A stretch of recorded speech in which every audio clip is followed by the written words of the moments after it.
네, 누가복음 네 번째 말씀 함께 나누겠습니다. 복된 소식을 순전하게 받는 신실함이라는 제목으로 함께 말씀 나누겠습니다. 우리에게는 과거가 있습니다. 그리고 앞으로 우리에게 주어질 미래가 있습니다. 그 사이에 오늘 지금 바로 이곳에서 그 과거와 미래가 어떻게 보면 평가되어지고 기대되어질 수 있는 근거인 오늘이 우리에게 주어진 것입니다. 많은 사람들이 오늘을 살아가고 있습니다. 적지 않은 경우에 과거에 매여 살아가기도 하고, 그리고 근거 없는 미래에 헛된 기대를 품고 살아가는 사람들도 있겠지만, 많은 사람들은, 어찌 보면 거의 대부분의 사람들은 오늘을, 하루하루를 붙잡고 살아가고 있습니다. 그런데 많은 경우에 우리가 오늘을 놓치는 경우가 발생을 하게 되죠. 여러 가지 이유가 있겠습니다. 여러 가지 형편, 상황, 그리고 육신의 어려움도 있겠죠.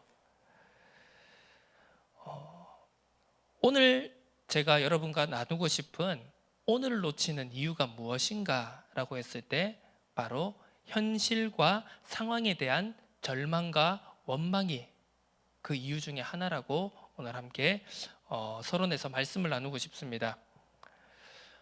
우리는 흔히 이제 이런 표현들을 자주 쓰고는 합니다. 아니, 그래서 뭐 어쩌라고, 이제 와서 뭐 어쩌란 말이냐라는 말을 종종 쓰고는 합니다.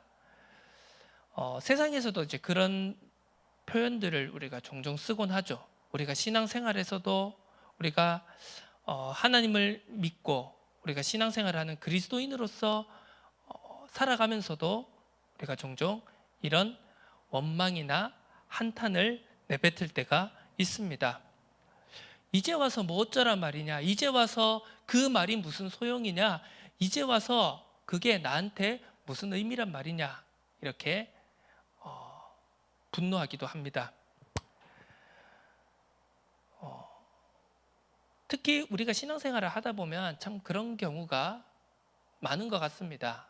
이미 내가 너무 늦어버린 것 같고, 이미 나의 오늘은 소망이 없는 것처럼 여겨지기도 합니다. 한 번뿐인 인생이라고 하는데요. 자, 그냥 우리가 하나님을 안 믿고요, 우리가 신앙생활 안 하고 그냥 불교라든지 다른 여러 가지 세상에 있는 다른 종교들이나 신앙을 가지고 있다면 인생이 돌고 도는 거라고 하니까, 또 내세가 있고 윤회가 있고 다음 생이 있다고 하니까 흔히 요즘 세대들의 표현이 있지 않습니까? 이번 생은 틀렸어. 이번 생은 망했어. 깔끔하게 포기하자. 이렇게 말할 수라도 있을 텐데요. 그냥 다음 생에 한 번 더 잘해보고 이번 생은 그냥 포기하고 대충 살자. 욜로 이러면서 한 번뿐인 인생, 내 마음 가는 대로 살자. 이렇게 말할 수도 있겠습니다만, 하나님을 믿는 우리들은 그것을 분명히 고백하죠. 우리의 인생, 우리의 육신의 삶을 살아가는 이 한 100여 년 남짓한 이 인생이 한 번뿐이라는 사실을 우리는 우리의 신앙을 통해서 믿고 고백하고 있습니다. 그러다 보니 어떻게 보면 이 절망감이라는 것은, 이 낙심이라는 것은 몇 곱절로 우리에게 다가오는 것일지도 모르겠습니다. 이미 내가 너무 늦은 것 같습니다. 지금에 와서 이제 와서 내가 또 뭘 어떻게 돌이키란 말이냐, 어떻게 다시 시작하란 말이냐, 이미 다 끝난 것 같은데 나에게 소망이라는 것이 있기는 한 것이냐라고 물을 수 있겠습니다. 오늘 본문의 말씀을 살펴보면은요, 이 본문 말씀 속에 바로 이스라엘의 민족적인 소망이 산산이 부서져가는 절망의 상황들을 우리가 살펴볼 수 있습니다. 우리가 1절부터 5절을 쭉 살펴보면은요, 1절에 이제 이 누가가 예수님의 탄생하심을 기록하면서 그 탄생하심의 그 역사적인 상황들, 배경들을 기록하고 있는 것을 볼 수 있습니다. 우리가 다 알다시피 누가는 지식인이었습니다. 의사였고요. 의사라면 그 당시에도 굉장한 지식을, 학문적인 배경을 가지고 있던 사람이었습니다. 뭐 우리가 여기서 다 살펴볼 수는 없겠지만요. 우리가 이 사복음서가 기록되어진 이 언어인 헬라어, 이 같은 헬라어처럼 보일 수도 있다고 해도 우리도 그렇지 않습니까? 같은 한국어를 쓰는데요. 그리고 한글을 이렇게 글자로 기록을 하는데도 예를 들어 문체가 있고, 그리고 어휘력의 차이가 있고, 문장이나 글을 써내려가는 그 구성에 대한 수준이 각각 차이가 있다는 것을 알고 있습니다. 우리도 그러할진데요, 이 헬라어도 어느 언어라도 다 마찬가지이거든요. 특히 이 누가가 기록한 누가복음을 살펴보게 되면은요, 굉장히 이제 어떻게 보면 고급진 헬라어를 구사를 하고 있고요. 그리고 굉장히 격식 있고 수준 있는 문체들을 사용하고 있는 것을 우리가 살펴볼 수가 있습니다. 그리고 또 이 누가복음의 특징 중 하나라고 한다면 굉장히 역사적으로 이 복음서를 기술하고 있다는 것을 알 수 있습니다. 그런데 한 가지 주의할 것은 이 역사적이라고 하는 이 단어가 오늘날 우리들이 생각하는 역사적이라는 관점과, 그리고 그 당시 1세기 사람들이, 그 지중해 세계의 1세기 사람들이 생각하는 역사적이라는 관점이 조금 틀리다는 것을 알 수 있습니다. 보통 우리가 지금 우리가 시대를 나눌 때 BC, AD, 우리가 이렇게 이제 시대를 연도를 기록을 하고 있지 않습니까? 우리가 잘 알고 있듯이 이 AD 1을 기준으로 보통 우리가 예수님의 탄생하심을 기준으로 AD, 그리고 예수님 탄생 이전을 BC 이렇게 이제 기록하고 있습니다만, 이제 일반적인 전통에서 우리가 그렇게 얘기를 해왔습니다만, 많은 신학자들과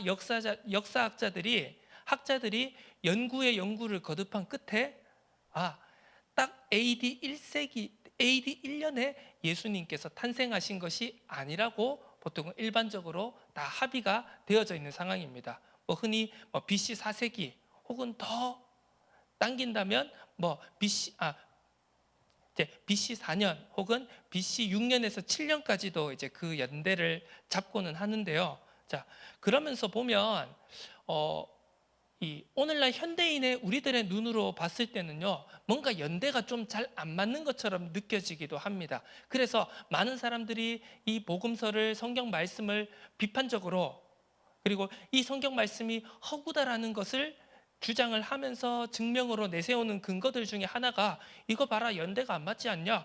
AD 1인데 BC 4로 갔다가 BC 6으로 갔다가 7로 갔다가, 야 너희들 이거 끼워 맞추는 거 아니냐? 이렇게 이야기하기도 합니다. 그리고 보면은요, 오늘 이제 가이사 아구스도, 흔히 우리가 이제 역사적으로 말하는 이 가이우스 옥타비우스라고 불리는, 이제 우리가 보통 말하는 이제 시저 황제 카이사르의 양자로 들어갔던 이 카이사르 아우구스투스가 이제 로마 제국을 시작하고 로마 제국을 다스리기 시작하는 이 인물에 대해서 이야기를 하면서, 이 카이사르 아우구스투스가 이 로마 제국 전체에 이제 인구 조사를 명하는 내용을 오늘 1절 말씀에 담고, 이것으로 오늘 본문 말씀이 시작하고 있는 것을 볼 수가 있습니다. 그러면서 이제 2절에 곧이어 나오죠. 구레뇨가 수리아 총독이 되었을 때 이 인구 조사가 처음 시작되었다.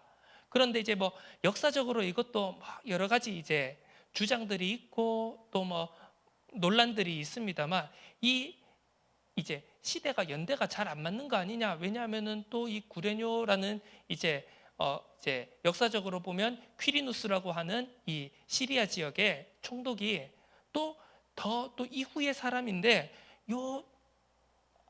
이제 아우구스투스가 명한 인구조사를 명한 연도와, 그리고 또 이 시리아 총독 구레뇨 총독이 이 시리아 지역, 흔히 말하는 이스라엘 유다 지역에서 인구조사를 시작한 이런 연도가 좀 잘 맞지 않다, 이런 걸 가지고 이런 복음서의 진정성과 진위에 대해서 이렇게 의심을 품고 주장하는 사람들이 많습니다. 그런데 흔히 우리는 그렇습니다. 딱딱딱 뭐 연대 1년, 2년, 3년, 4년 그리고 몇 월 며칠 몇 시.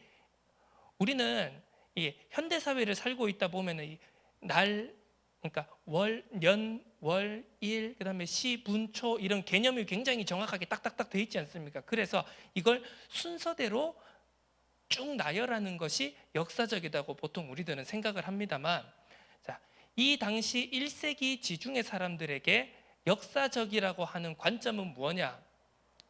이 사람들은요, 이 당시는 문맹률도 굉장히 높습니다. 글을 못 읽는 사람이 거의 뭐 95%에서 정말 극단적으로 잡으면 99%는 글을 읽지도 못하고 이해하지도 못하는 사람들이라고 이제 알려져 있기도 하고요. 그리고 이 당시에 어떤 그런 정확한 시간관념이 뭐 년, 월, 일, 시, 분, 초 이렇게 정확하게 쪼개져서 이런 시간적 관념을 가지고 있었던 게 아니란 말이죠. 그러면 이 당시의 사람들이 역사적이라고 받아들이는 관점은, 시각은 무엇이냐 하면은 어떠한 중요한 사건, 중요한 주제들을 놓고 그 주제들에 관련된 것들을 이렇게 서술을 쭉 하면서 이 내가 주장하고자 하는 바가 사실이고 이 근거를 가지고 있다라는 것을 설명하는 방식 중에 하나였다는 것입니다. 그래서 오늘 보면은요, 이 본문의 1절과 2절에 이 호적, 인구조사라고 이야기하는 것에는 뭐 연, 월, 일 그런 날짜적인 순서가 중요한 것이 아니라 여기에서 말하고자 하는 핵심은 무엇이냐면 인구조사라고 하는 그 역사적으로 있었던 사실이 지금 여기에서 말하고자 하는 핵심이라는 것입니다. 자, 이 인구조사를 왜 하는 걸까요? 뭐 흔히 이 구약 성경에도 보면 이 인구조사에 대해서 부정적으로 기록되어진 사례가 있습니다. 바로 다윗의 인구조사였죠. 다윗이 뭐 성경에 보면 이제 하나님의 영이 다윗을 충동하여서 인구조사를 하게 하였습니다.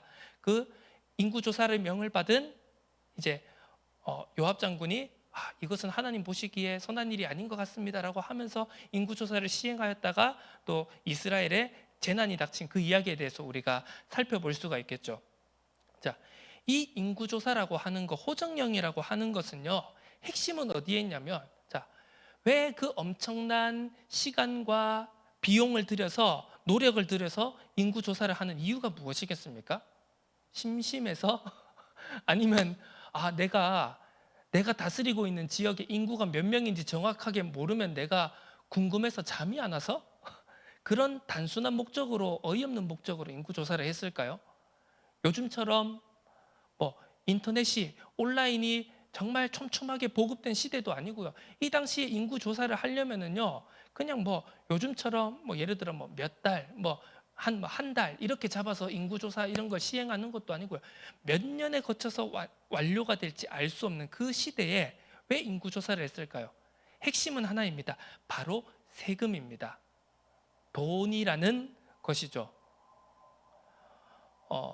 이 로마의 내전을 다 평정을 하고 로마 제국의 절대적인 권력자로 세워졌던 이 아우구스투스가 가장 중요하게 여겼던 것은 바로 질서고 안정이었고, 그리고 그 질서와 안정을 유지하는 핵심은 바로 로마 군대였습니다. 이전까지 로마 군대는 필요하면 다 징병해서 모으고 전쟁이 끝나고 싸움이 끝나면 다 해산하는 그런 형식이었다면요, 이제 이 아우구스투스 황제 때부터는 로마 군단이 상비군으로 로마 제국의 각 지역에 상주를 하게 됩니다. 그래서 항상 로마 군대가 각 지역에 주둔을 하고 그 로마 군대를 통해서 이 로마 제국의 질서와 평화를 유지하는 역할을 한 거죠. 자, 우리가 잘 알듯이 그런 군대를 유지하려고 하면 돈이 엄청나게 많이 듭니다.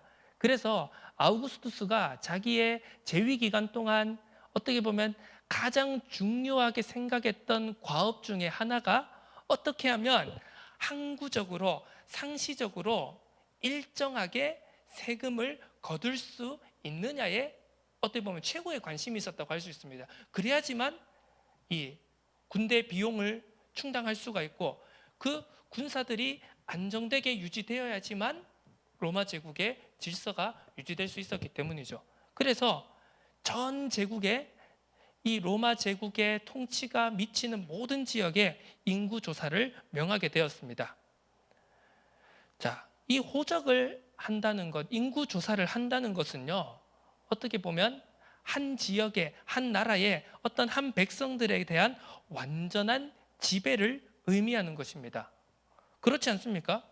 내 주머니에서 돈을 꺼내가는 사람이 나를 다스리는 사람이지 않겠습니까?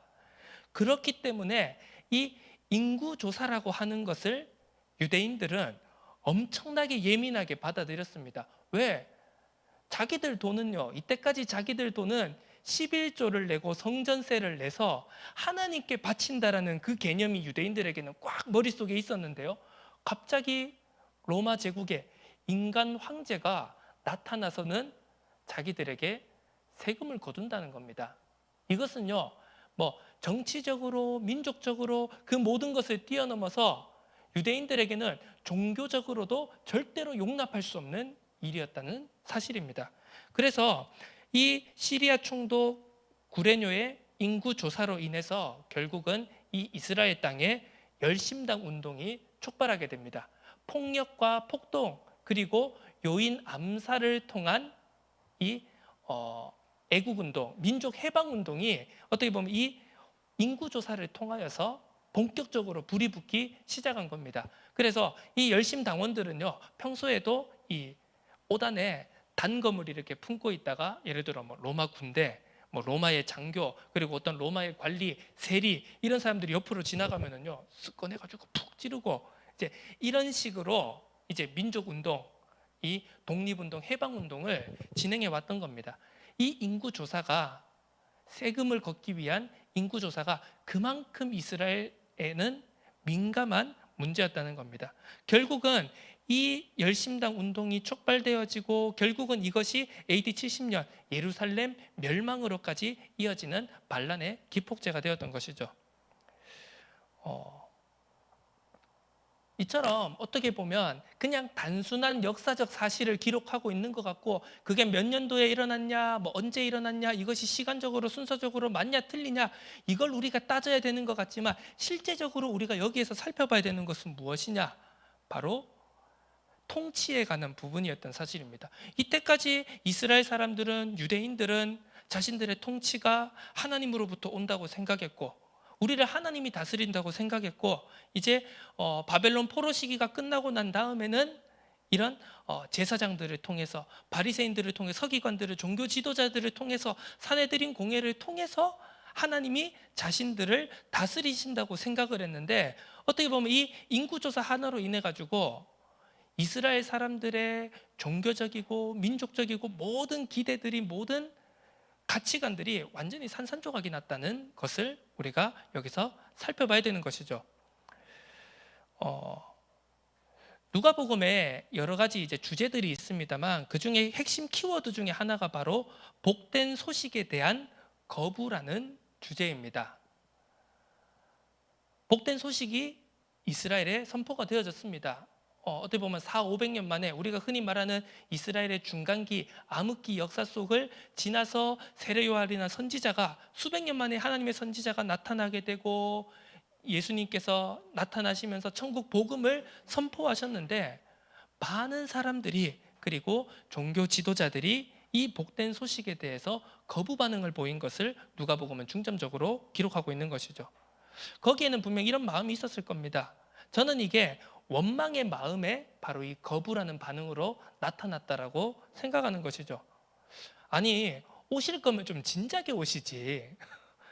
왜 이렇게 400년, 500년, 수백 년 동안 우리들의 부르짖음, 우리들의 외침에 한마디 답도 없으시다가 왜 로마가 다스리고 로마 군대가 쳐들어오고 우리들을 다스리고 이 인구조사를 시행하고 이런 편지 풍파가 다 오고 난 다음에 아니 복된 소식이 무슨 의미가 있습니까? 이런 생각을 하지 않았을까요? 선지자가 수백 년 만에 등장했습니다. 신비한 계시가 나타났습니다.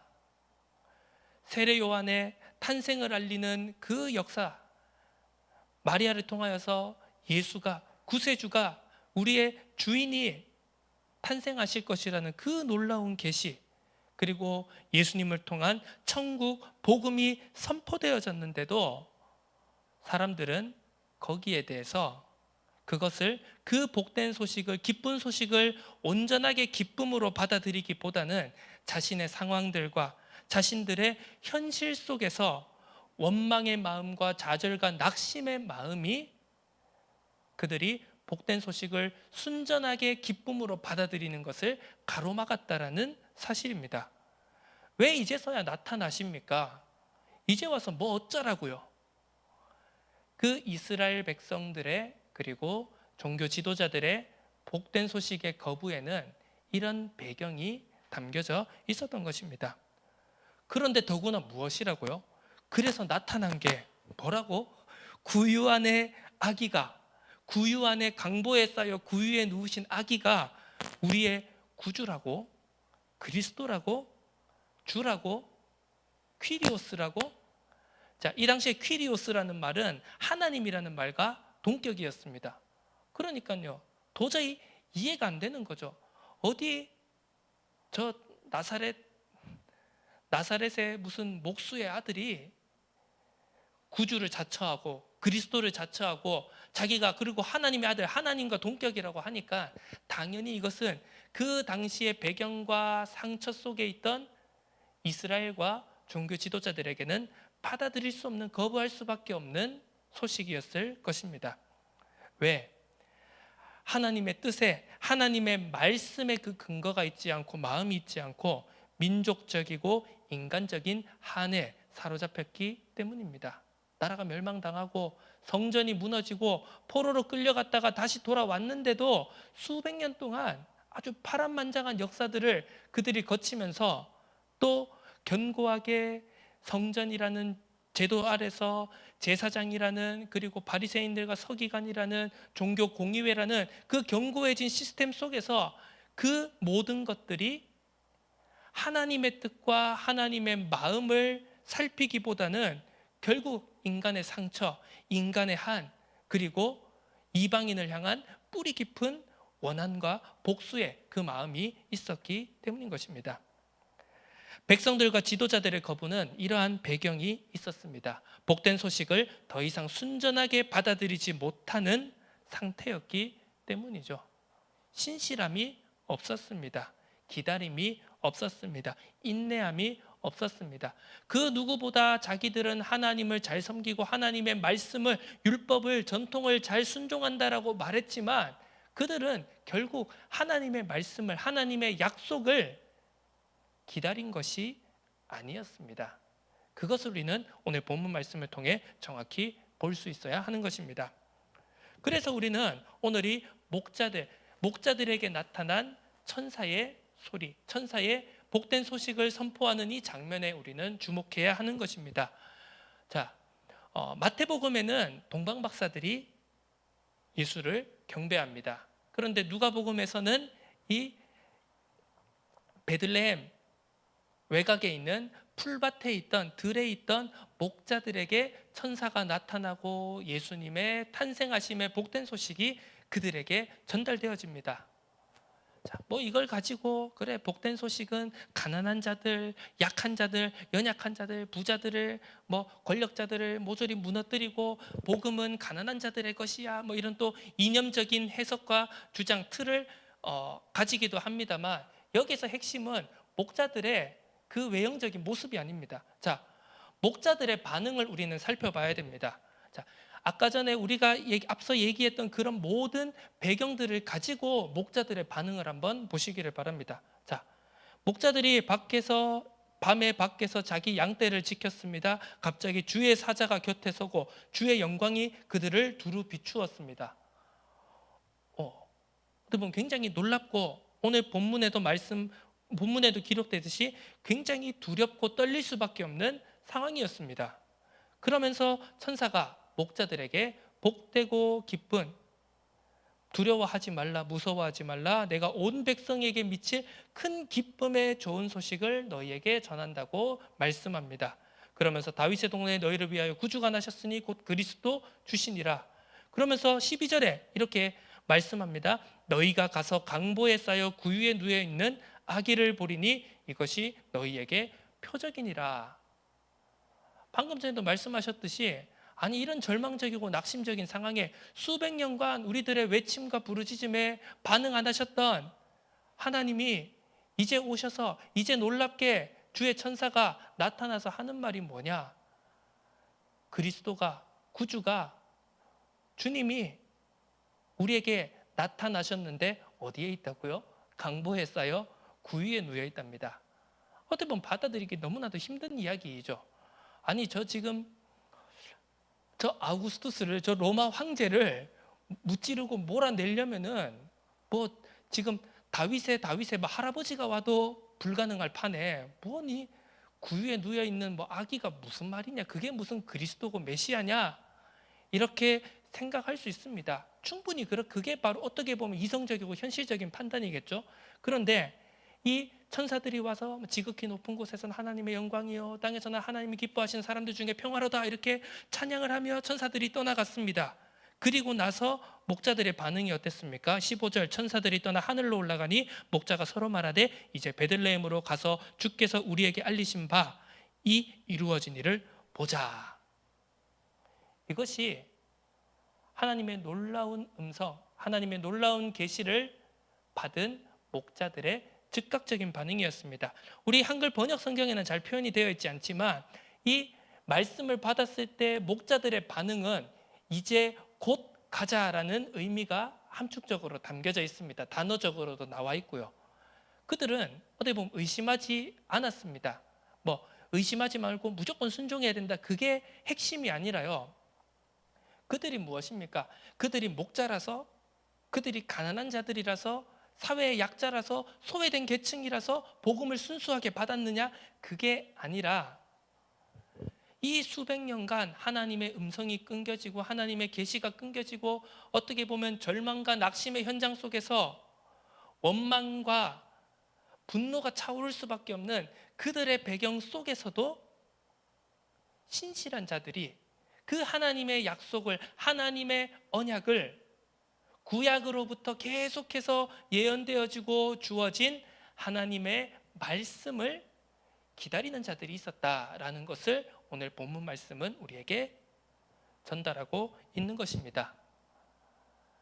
많은 복된 소식을 거부한 이스라엘 백성들은, 종교 지도자들은 신실함이 없었습니다. 기다림이 없었습니다. 인내함이 없었습니다. 하지만 이 목자들은 어떻게 보면 연약하고 힘들고 절망에 빠질 수밖에 없는 그 상황 속에서도 그들은 기다리고 있었다는 것입니다. 하나님의 약속을, 하나님의 통치하심을, 하나님이 우리를 잃어버리지 않으셨다, 하나님이 우리를 잊어버리지 않으셨다, 하나님은 여전히 우리를 기억하시고 우리들을 다스리고 계신다라는 그 믿음 속에서 주님의 말씀을, 약속의 성취를 기다리고 있었던 자들이란 사실입니다.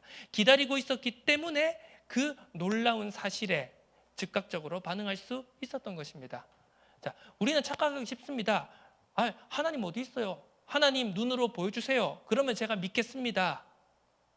라고 하지만요, 그게 그렇지가 않습니다. 막상 진짜 하나님이 눈에 나타나시면 어떤 반응일까요? 그런 사람들은 병원에 가봐야 되겠다. 정신과로 가는 겁니다. 이게 뭐 눈에 안 보이는 것을 보여줬다라고 해서 믿느냐? 그런 정도로 간단한 존재가 인간이 아니라는 사실입니다.